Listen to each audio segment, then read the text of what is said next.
Bonjour, moi c'est Charles. T'as forcément entendu parler de moi. Bon, si je te dis Charlemagne, ça te parle? Hey, tu t'es renseigné avant de me faire cette barbe? Ah, ça commence bien, dis donc. Ben voilà, c'est mieux. Mais commençons par l'époque où je m'appelais Charles. Juste Charles. Ça, c'est ma famille. Ma mère, Berthe, femme de mon père Pépin, dit le bref parce qu'il était haut comme 3 pommes. Et j'ai un frangin plus jeune, Carloman, ou Carlos, plus rapide. Mon père, Pépin le Bref, est maire du palais. Non, ça veut pas dire qu'il siège au conseil municipal, mais qu'il est le numéro 2 du royaume des Francs, derrière le roi lui-même.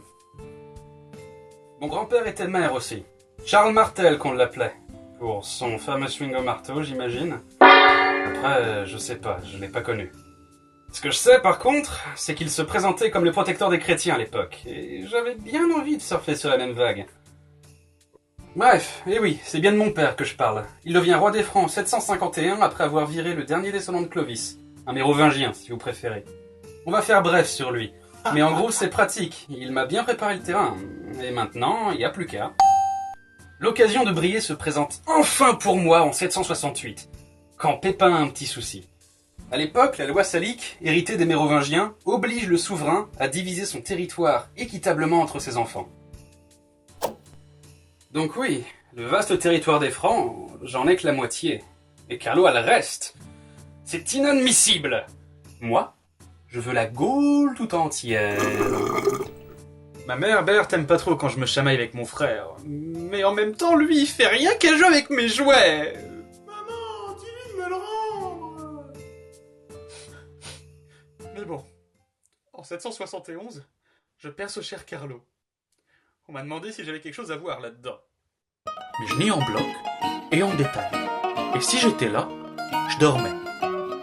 Ça y est, Bibi règne désormais sur tous les territoires francs, et crois-moi, il y en a.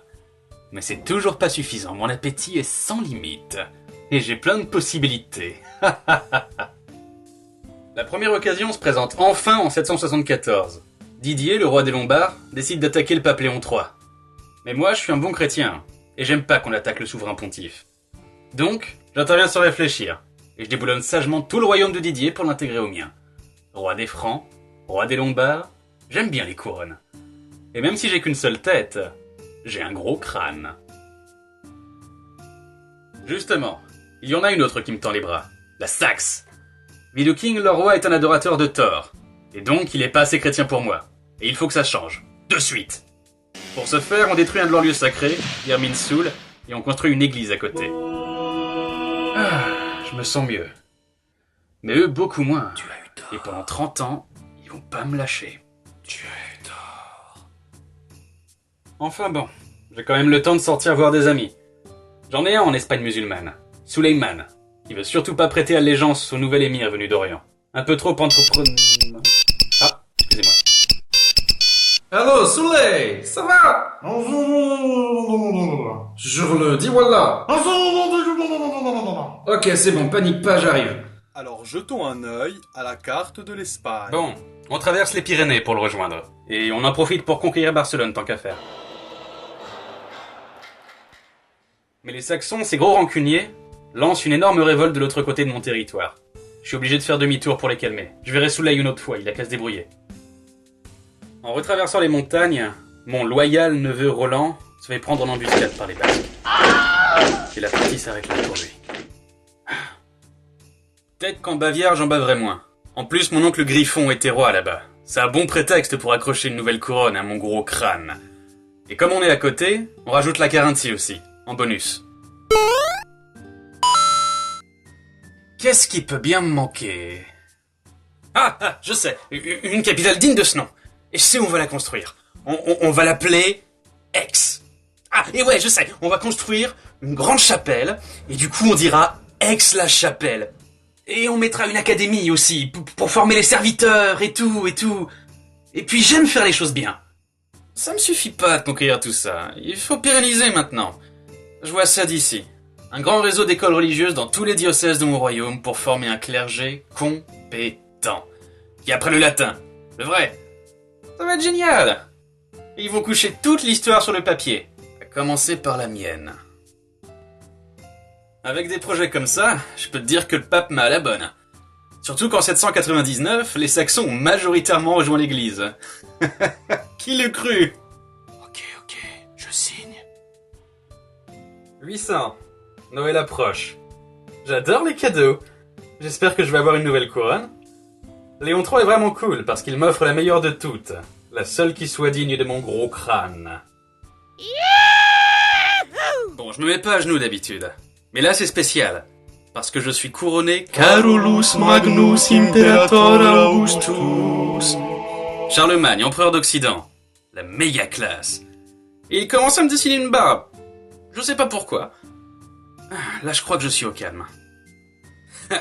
Les seuls à mal le prendre, c'est les Grecs. À Byzance. Qu'ils aillent se faire voir. Surtout que la Irène, elle a pas voulu m'épousailler à l'époque. Avec tout ça, je commence à me faire vieux. J'ai quel âge déjà?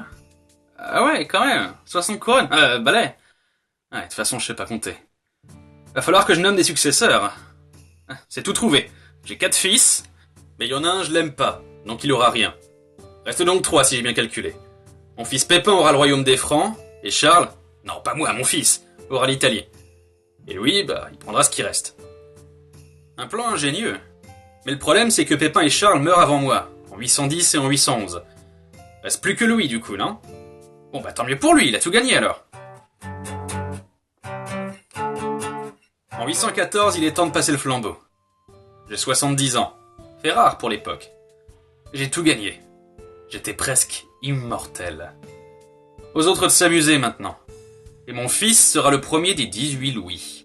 Et non quoi, le premier Louis c'est Clovis. Ouais, mais l'histoire ne s'arrête pas là. Je n'ai pas pu m'empêcher de suivre la suite depuis là où je suis maintenant.